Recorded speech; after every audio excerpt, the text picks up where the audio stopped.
Welcome to Narka Tales. Don't forget to subscribe. Tonight, I've got a story so explosive it'll shake your very core. It's the tale of two cousins, Alex and Steve. Born into the same small coastal town, raised under one grandmother's roof, and bound by family blood. But behind their childhood smiles lay a rift that would erupt, in spectacular fashion, one Christmas night, and end in a twist nobody saw coming. This is our nuclear revenge, where Alex didn't just strike back, he rewrote the rules. Their families called them cousins, but Alex and Steve might as well have lived on different planets. Alex was the youngest aunt's son, creative, sensitive, and quietly proud of the art degree he chased in the city. He'd come out as gay after 2 semesters of college, and carried himself with the easy confidence of someone who knew his own truth. Steve, son of the eldest aunt, chose a STEM path and soaked up every drop of the toxic machismo swirling in their coastal region. He sneered at anything he deemed soft, battled his own homophobia with cheap bravado, and became the embodiment of every bully they'd ever known. Growing up, their worlds rarely collided, except in family gossip. Among the cousins and the teen clique, Alex's sexuality was an open secret on social media threads and late-night group chats. But whenever an adult's foot crossed the threshold, grandmother's lofty living room, Aunt Teresa's kitchen island, or Uncle Carlos's backyard barbecues, it was hushed. Alex remained the artist boy, never mentioned alongside the F-word Steve hurled at him behind closed doors. By December 2017, the grudges had calcified into ice. Their grandmother still insisted on the annual Christmas party at her old stone townhouse, the same one she'd grown up in, the same one she now struggled to keep warm when winter's damp winds blew in. Seated at the head table, she draped her knitted shawl across her shoulders and beamed at the grandchildren and great-grandchildren gathered around. Hot wassail steamed in glass mugs. Candles flickered, carols played softly on a crackling stereo, and the world seemed innocent for a night. But as midnight approached, the alcohol did its work on Steve.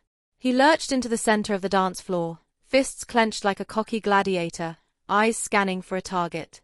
When he saw Alex standing by the punch bowl, eyes down, politely avoiding confrontation, Steve's smirk turned predatory. He raised his glass, shouted to the spine of carols, "Hey, Alex! Where's your girlfriend? You don't have one, do you?" The music stopped. All eyes jerked toward them. Glass clinked on tables. Steve took a step forward, voice booming. "'Cause you're a fucking queer. You let guys screw you like the little bitch you are." Silence strangled the room. Grandma clutched her shawl, eyes wide. The musicians froze mid-riff. Even the 2 college girlfriends Steve had dragged into town, the only outsiders in the crowd, paled and covered their mouths. Alex stood rigid, jaw clenched. Then, with the calm of a master orchestrator, he dropped his retort. "At least I screw with humans. But your first girlfriend was the neighbor's donkey, right? You even tried to force me to screw her once. How's that for freaky?" Time fractured. Glass shattered as a drunken punch landed on a folding chair. Someone screamed. The college girlfriends made for the door. One collapsed into heaving sobs and retched on Grandma's braided rug. Chairs tumbled backwards. Punch bowls overturned. In the chaos, the music stuttered back on, traditional carols warbling over the din of shouts and tears. My parents shepherded the girlfriend into a cab.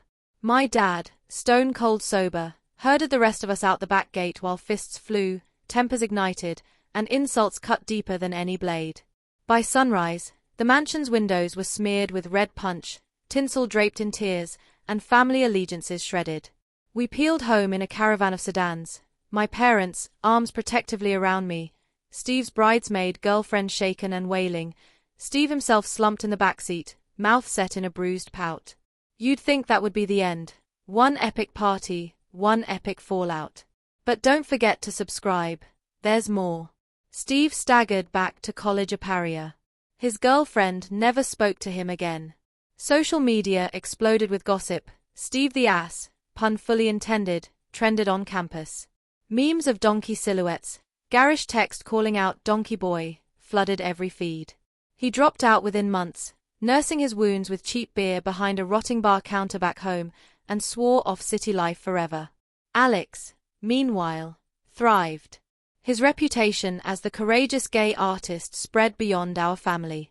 He landed a designer job, built a supportive circle of friends, and, most surprisingly, earned Grandma's unguarded favor.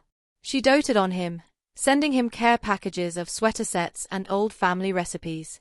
In her eyes, he was the pride of the family. Year after year, we held Christmas parties at Grandma's townhouse. The scar tissue remained beneath polite smiles. Alex and Steve kept their distance, often leaving at different times, almost never speaking. We all agreed, half-whispered amongst ourselves, that the donkey incident was just family drama best forgotten. But I never forgot.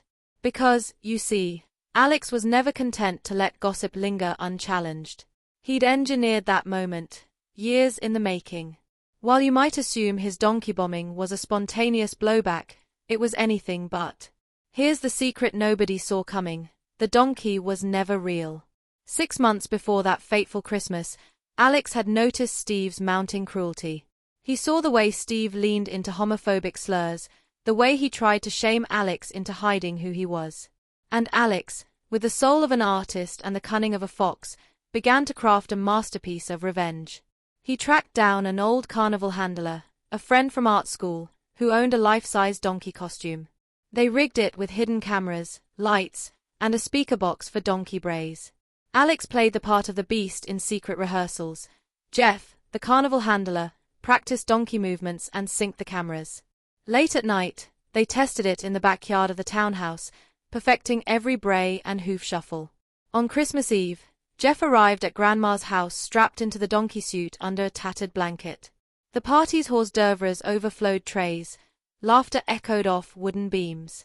At the stroke of Steve's gotcha moment, Alex looked past the crowd and winked at Jeff. Stakes. Maximum. When Alex shouted his bombshell, Jeff broke from the coat check corner, braying and stumbling towards Steve.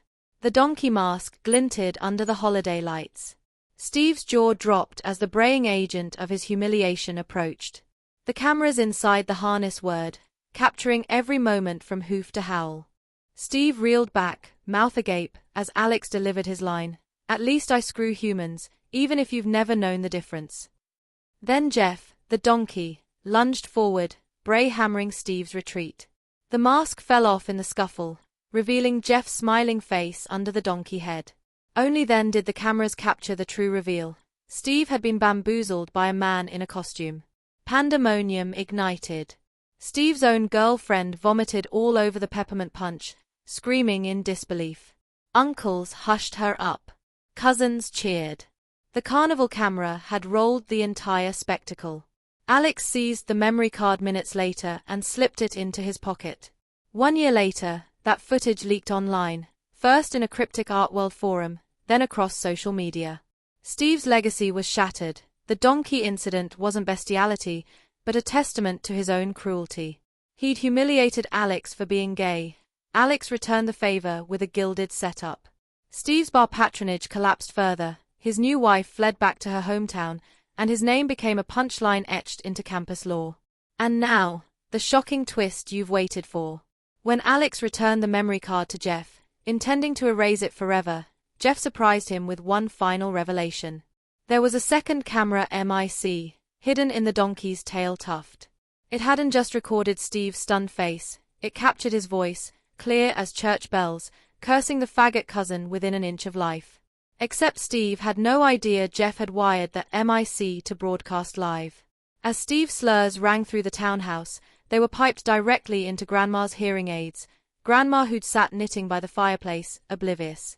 She re-watched her own Christmas horror on the next day's news, horrified to hear her grandson's venom. That microphone feed led to more than just family shame. It drew the attention of a local civil rights group investigating hate speech. Within weeks, Steve faced charges for hate crime, aggravated assault, harassing Alex in public at a family event. The criminal case hung over him like winter frost. Meanwhile, Alex's art career soared, his reputation burnished by that single act of defiance. He kept the footage locked away until that day in court, when Steve's lawyer moved to have the case dismissed as family squabbling. Alex stepped forward, presented the footage. The judge watched in stunned silence as Steve's words boomed through the courtroom speaker. Steve never saw it coming. The verdict: Steve was convicted on hate speech charges. He was sentenced to community service and mandated sensitivity counseling. His bar license was revoked. He never reopened it. He left the coastal region, vanishing into the anonymity of a new state. Only the stray headlines occasionally flicker by: former STEM student jailed over family hate crime. Alex.